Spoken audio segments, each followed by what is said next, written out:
Hi, all right. Bonus material. Rite number 6, Tibetan Rite number 6. So this is what I knew about it. I'm going to read the text for you and you can read it with me in a little bit. The 5 Tibetan rites are 2,500 years old. And then rite number 6 supposedly is only 500 years old, only 500 years. And it is a breathing technique. Now, where you build up the Tibetan rites up to 21 times maximum, Tibetan rite number 6, you always do 3 times. Yes, and let me share my screen with you. Here we are. So the story goes, please read it for yourself. The story goes that they're performing the 5 Tibetan rites with a group of 15 people, I believe. Everybody had to be older than 50, and it was working perfectly. And then came rite number 6. And suddenly, out of the 15 people, 10 were gone. Let me explain why. Let me read this to you. These 5 rites also make one appear more youthful. But if you really want to look and be young in every respect, there is a 6th rite that you must practice. I've said nothing about it until now because it would have been useless to you without first having obtained good results from the other 5. The colonel then informed them that in order to go further with the aid of the 6th rite, it would be necessary for them to lead a more or less continent life. Okay, let me stop sharing for a moment. I had to look up that word, continent life. I didn't know what it meant, but it means a celibate life. Yeah, so no sex, basically.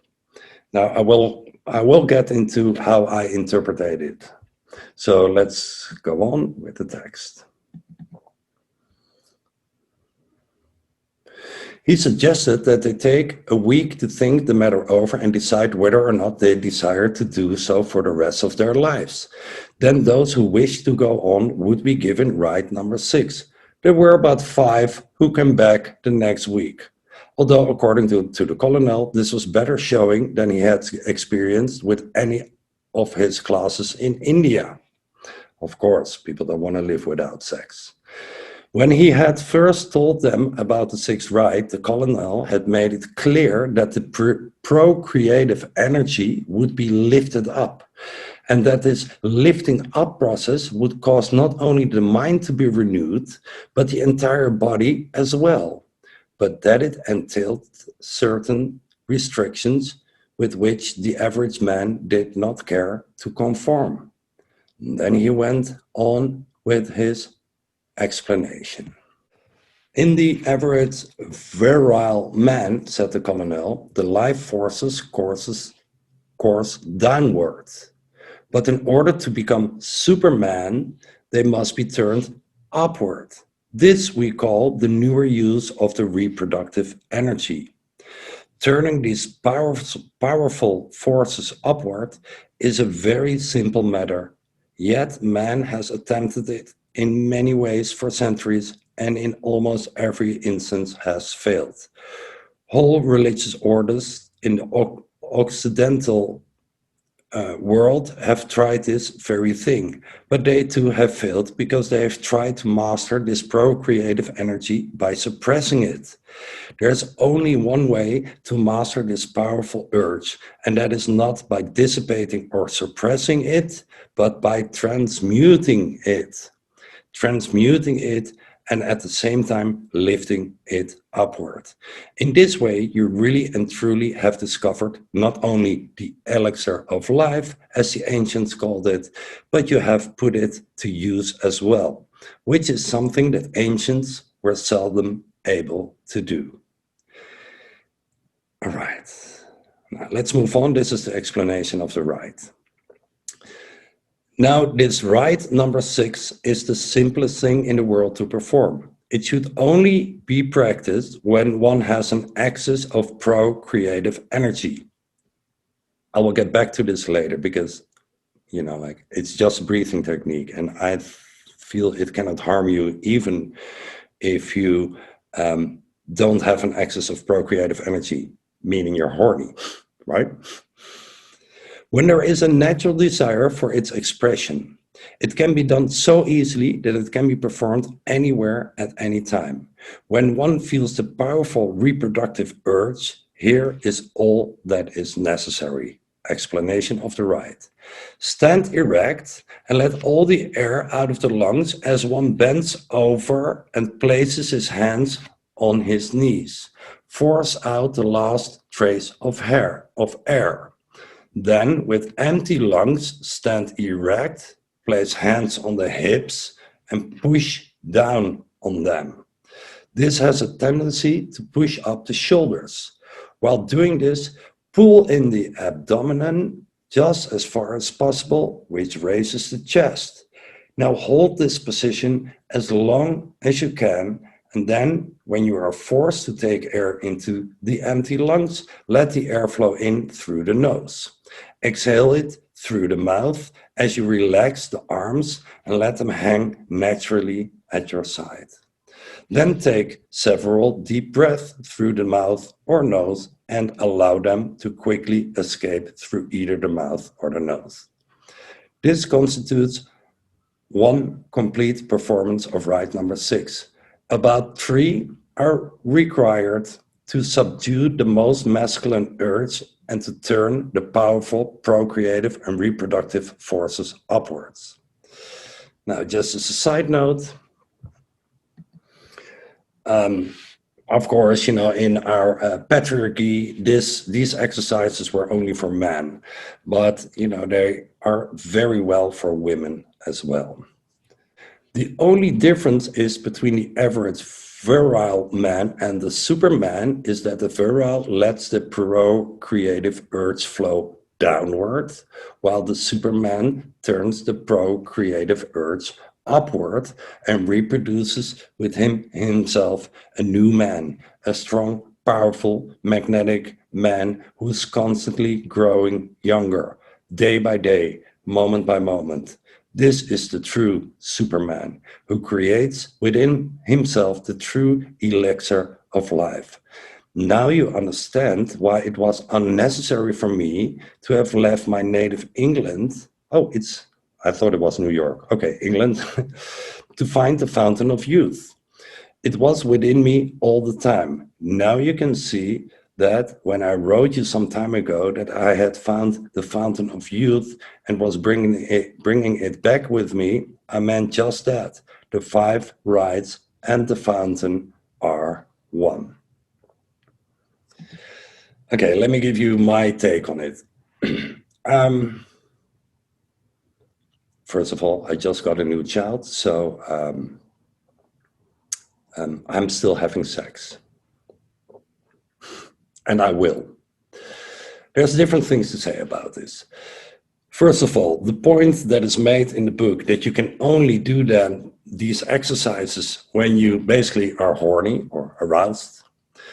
Well, I've been a breathing instructor for several years, and this is a breathing technique that can really not harm you when you do them when you're not horny, right? That's point number 1. This cannot harm you. Feel free to share with me if you think differently, because I'm just interpreting this old text into what I believe. First of all, you don't have to believe what I believe, but at the same time, my belief system is changing. So, I'm not claiming to hold the undivided truth here. Side note. The second thing is, it's not per se about not having sex, but about not having like a ejaculation, yeah, right? Like hold your orgasm, basically. And I'm talking about man. Now, this is also like one of the things that you learn with Tantra. And although, as I said, I just have a new child, so I'm not there yet, honestly. I felt often with, although, like the Tantra exercises, I completely love them, and your sex life does get better if you stop having orgasms. I've also felt that sometimes, and these are mostly men who are very much into Tantra, that they don't release their energy anymore, and they are a bit hard, like a square instead of round. And this is what is stated in the book, and what I just read to you is because that sexual energy is suppressed. So that part, I completely go with the text of this book, that if you suppress it because you feel you have to do that, you want to get into a new level of Tantra, my experience is that what I miss with people who are guys often who are very fanatic in this, that they miss energy, the energy, they're not shining. So I think it's totally fine to ejaculate once in a while, or as much as you want, basically. But your sex life does become better if you learn to control that. Now, the thing about pushing it upwards, I've tried it a few times, and basically maybe my discipline is not good enough. I'm just learning here too, so maybe I'm not there yet, or let's say I'm not there yet. And it's in my plan to practice this exercise when I'm sexually aroused more often, although I think my girlfriend would be like, do you really, like every time we're in bed, stand up and do your breathing exercises? I will give you an update on that later. The idea of not suppressing it, but transforming it is something that really resonates with me. Now, I have the feeling that this is the video. Let me perform the rites for you. This is where we go now, so you can see how this exercise is actually going. And I truly believe and truly feel that you can perform this exercise also when you're not sexually aroused. Yeah, but have your own way, like I'm counting on your self-responsibility. If you do it and it doesn't feel right, then it's not for you. And personally, I'm practicing the 5 Tibetan rites like every day, and the 6 rite really just once in a while. So it's not really in my practice, but I just want to give you like all the information about the 5+1 Tibetan rites, the 5 rites and the fountain of youth. Okay, let's do the exercises. Tibetan Rite number 6. Let me explain it again. Stand up straight. Take a deep breath in. Move to 90 degrees with your hands on your knees, breathing everything out. Then, without air in your lungs, you're moving to a erect position, pushing your hands on your thighs while pulling your abdominals in, and hold your breath here as long as you can without air in your lungs still. And then if you want to breathe however you want. You have been deprived of oxygen, so you may want to breathe like 1, 2, or 3 times very deep. Okay, let's do it 3 times. Always 3 times, never more. Deep in. Breathe out, hands on the knees.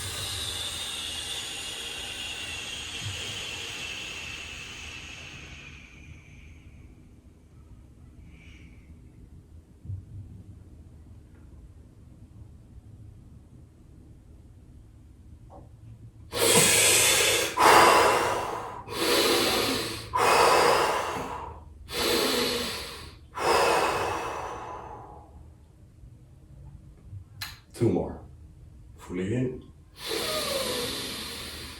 Everything out. 90 degrees, everything out.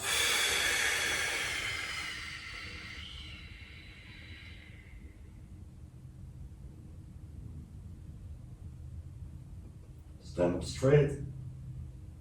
Push your hands against your thighs, belly in.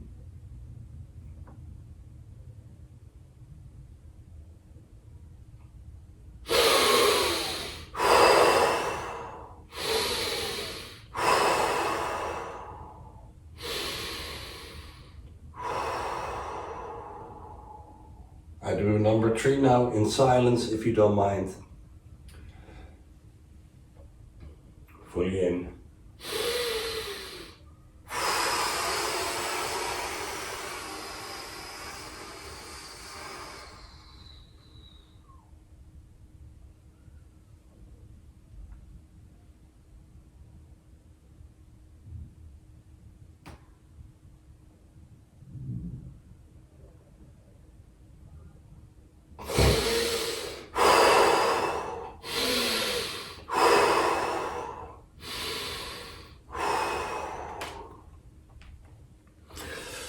So I'm just surprised how short I can hold my breath. You know, I can hold my breath for more than 4.5 minutes if I do like a breathing technique, and here it's just like 10 seconds or something.